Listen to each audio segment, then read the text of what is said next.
Romeo की किताब अध्याय 6 उसकी 22वीं आयत लिखा है, किंतु अब तुम्हें पाप से छुटकारा मिल चुका है और परमेश्वर के दास बना दिए गए हो, तो जो खेती तुम काटते हो तुम्हें परमेश्वर के प्रति संपूर्ण समर्पण में ले जाएगी, जिसका अंतिम परिणाम अनंत जीवन है। अजीजों, इससे पहले आप प्रभु यीशु मसीह को जानते हैं, या प्रभु में आने से पहले, या प्रभु की पहचान में बढ़ने से पहले आपकी जिंदगी कैसी थी? किस तरीके की सोच आप रखते थे? कहां और किस डायरेक्शन में आपकी जिंदगी जा रही थी? लेकिन क्या होता है, एक दिन जब आपकी मुलाकात प्रभु यीशु मसीह के साथ होती है, हो सकता है किसी ने आपको सुसमाचार सुनाया हो सकता है आपने खुद बाइबल पढ़ते समय प्रभु ने आपसे बात की हो, प्रभु की आपके साथ मुठभेड़ हो गई। और तब क्या होता है? तब जिंदगी के भीतर एक बड़ा परिवर्तन आता है। आप पहले गाली देने वाले हो सकते हैं, आप हो सकता है बड़े शराबी हो सकता है आपकी जिंदगी बड़ी अजीब सी एक जिंदगी आप जी रहे हो। लेकिन जिस दिन आप यीशु मसीह को उद्धारकर्ता कर अपने जिंदगी में स्वीकार करते हैं, आप एक बात पाएंगे, और वो ये है, परमेश्वर आपके जीवन को बदलता है और आपकी दिशा को निर्धारित कर एक नई दिशा आपको देता है। आप अचानक अपने भीतर एक परिवर्तन पाते हैं, और वो ये है, आप अच्छे बनने की कोशिश करते हैं, आप अपने मित्रों को उत्साहित करते गए, आप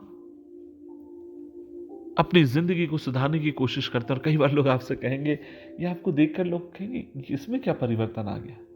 किस तरीके की चीज इसके जिंदगी से में आ गई है? ये पहले ऐसा नहीं था, ये पहले अजीब सा था, अब ये कैसा हो गया?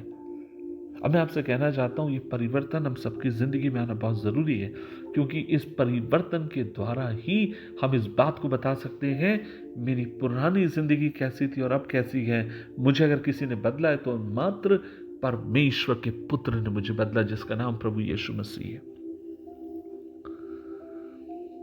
हमें उसने पाप से आजाद किया, और इस समय उसने हमें पाप की गुलामी से हटाकर उसने हमें अपनी संतान बनाया।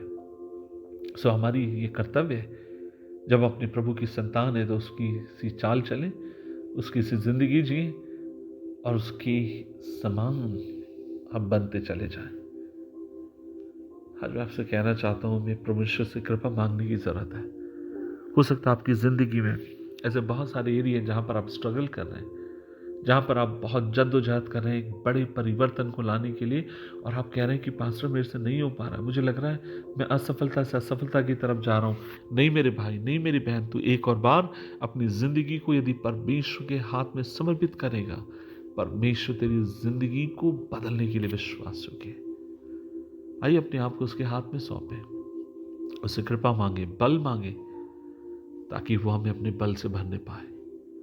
काफी साल पहले की बात है, मैं रायपुर गया और किसी के घर में जा रहा था, और जो मुझे लेने आए थे वे साथ में एक ड्राइवर ब्रदर को लेकर आए।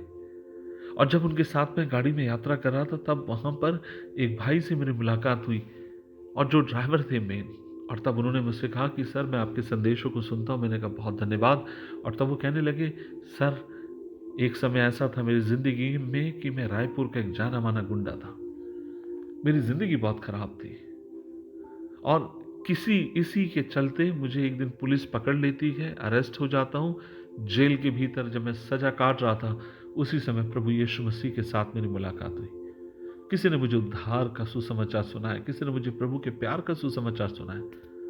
उसने कहा, सर जब मैं जेल में उद्धार पाया, अब मैं बाहर आ गया हूं, अब मैं वो सब काम नहीं करना चाहता, ना ही मेरा मन करता है, क्योंकि अब मैं सिर्फ करता हूं तो एक ही काम, और वह है प्रभु यीशु मसीह के नाम का प्रचार।